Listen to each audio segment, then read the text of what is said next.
नमस्कार आप सभी को। मैं हरीश सिंह, इंटास न्योवेट डिवीज़न से। तो आज फिर हम हाजिर हैं एक नए टॉपिक के साथ।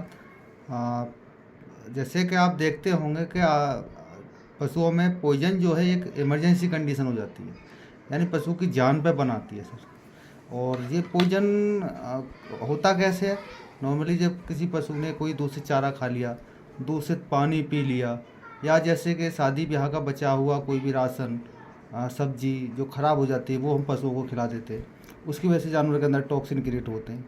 या फिर जैसे कोई पेस्टिसाइड वाला चारा पशु को खिला दिया, और या फिर कभी आप देखते होंगे जैसे हमने कली ली, चिचड़ी की अगर दवाई लगा दी जानवर को और वो पशु ने चाट ली, तो उसको चाटने के कारण भी पशुओं में पॉइजन अंदर चला जाता है सर।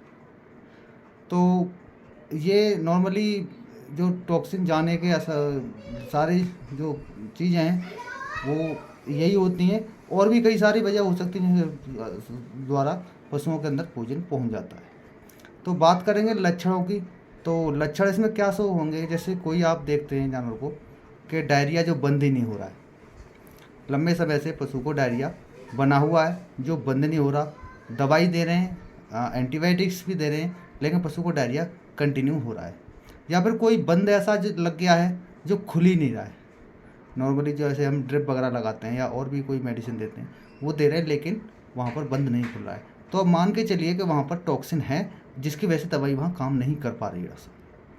नॉर्मली ऐसे केस जो जब चारा बदलता है, कोई नया भूसा आता है, या हरा चारा हम ज़्यादा जानवरों को खिलाते हैं, तो उस केस में उस टाइम पर ये केस हमें देखने को मिलते हैं सर। या फिर हम डेयरियों में देखते हैं कि जैसे कि ब्रेड वगैरह खिलाते हैं, फंगस लग गई होती है ब्रेड में, या चुंगी हुई रोटी जो होती हैं उनको खिलाते हैं जानवर को, तो उससे पशु के अंदर फंगस पहुंचता है, यानी टॉक्सिन पहुंचता है, और उसकी वजह से ये सारे सिम्टम्स हमें देखने को मिलते हैं सर। या फिर जैसे पशु गुमसुम हो गया है, चारा नहीं खा रहा, ना ही बुखार है ना कुछ है, चारा जी नहीं रहा है, थोड़ा बहुत खा रहा है, तो ये भी केस टॉक्सिन का ही है ऐसा।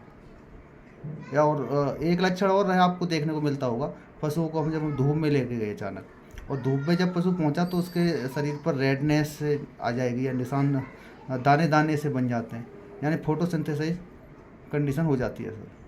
तो ये सारे जो लक्षण हैं, यानी तो ये सब टॉक्सिन के ही लक्षण हैं। कुछ केस में देखा जाता है कि पशु लंगड़ाहट लेके चल रहा होता है सर, पिछले हिस्से से थोड़ा सा झुका हुआ है, जैसे लंगड़ाहट लेके, यानी यहाँ गिरेगा या वहाँ गिरेगा, इस टाइप का हो जाता है, और देखने में आता है कि ना सिर्फ फीवर है ना कुछ है, तो ये भी टॉक्सिन का ही एक लक्षण है सर। तो ट्रीटमेंट की अगर बात करें तो इसके लिए ट्रीटमेंट है जो कि इंटास कंपनी का एक प्रोडक्ट आता है, चरकोल।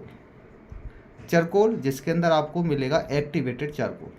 चारकोल का मैं बताऊंगा, जो एक्टिवेटेड चारकोल है उसका जो मेन काम है वो होता है बॉडी में जो टॉक्सिन है अंदर, कोई भी पॉइजन है अंदर, उसको पकड़ता है, यानी बाइंड करता है, और गोबर के रास्ते पशु के अंदर से बाहर निकाल देता है। तो आप जो भी ट्रीटमेंट करते हैं, आप जैसे पॉइजन के केस में एट्रोपिन सल्फेट वगैरह भी यूज़ करते होंगे, तो वो करिए, ड्रिप लगाते हैं वो भी लगाइए, लेकिन एक्टिवेटेड चारकोल यानी चरकोल आप दे सकते हैं सर। चरकोल की अगर बात करें डॉक्टर साहब, तो ये जेल बेस है, पिलाना बहुत आसान है, और 1 ml 1 किलो वजन के हिसाब से इसका डोज रेट है सर, यानी 100 किलो वजन पर आप 100 ml इसको दे सकते हैं सर। अगर बात करें छोटे जानवर की, तो छोटे जानवर के लिए इसकी आती है बोलस। बोलस जो कि एक्टिवेटेड चारकोल, इसके अंदर 8 ग्राम आपको मिलेगा, और 25 से 50 किलो वजन पर कोई भी गाय भैंस का बच्चा है या बकरी का बच्चा होता है, तो 25 से 50 किलो वजन तक आप एक गोली चरकोल की दे सकते हैं सर। ज़्यादा कॉस्ट नहीं करता है, चरकोल केवल 210 रुपये MRP करता है 500 ml का पैक, और गोली की MRP केवल होती है 30 रुपये सर। और बात करें कितने टाइम बाद हमसे रिपीट कर सकते हैं, तो चरकोल आप जब भी कोई नॉर्मल केस है, नॉर्मल डायरिया केस है, या पशु जैसे चारा नहीं पकड़ रहा है ऐसा कोई केस है, तो या बंद का केस होता है, तो उस केस में आप इसे सुबह शाम के हिसाब से दिलवा सकते हैं, यानी 12 घंटे के अंतराल पर आप इसको रिपीट करा दीजिए।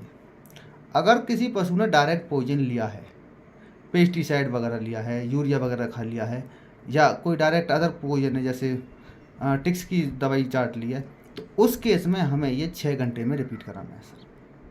6 घंटे के अंतराल पर आप इसको पिला दीजिए। 3 बोतल का कोर्स होता है, 3 बोतल सफिशियंट होती हैं सर। तो चारकोल एक्टिवेटेड चारकोल जो कि इंटास द्वारा प्रेजेंटेड प्रोडक्ट है, और इसकी एक टैगलाइन भी है, द अल्टीमेट पॉइजन मैग्नेट, यानी एक मैग्नेट की तरह काम करेगा और पशु के अंदर से चारकोल को लेके निकल जाएगा। इसका कोई भी साइड इफेक्ट नहीं है, सबसे अच्छी बात है, कोई भी साइड इफेक्ट नहीं है। किसी भी ग्यावन पशु को दे सकते हैं, खाली को दे सकते हैं, और दूध वाले पशु को दे सकते हैं। बॉडी हमारी ऐसी होती है जानवर की या हमारी, कि जो एक्टिवेटेड चारकोल है उसको अंदर रख ही नहीं पाती है। आप जितनी मात्रा में देंगे उतना ही ये बॉडी से बाहर निकल जाएगा सर। और ये पहला ही ट्रीटमेंट होता है जिसकी वजह से 75% जानवर की जान बच जाती है। तो चारकोल जैसे आप अपने पशु को दिला सकते हैं, और नॉर्मल पशु को भी आप इसे दिला सकते हैं। किसी पशु का डिटॉक्सिफिकेशन आपको करना है तो उस केस में आप नॉर्मल में भी आप चारकोल को दे सकते हैं सर। Thank you.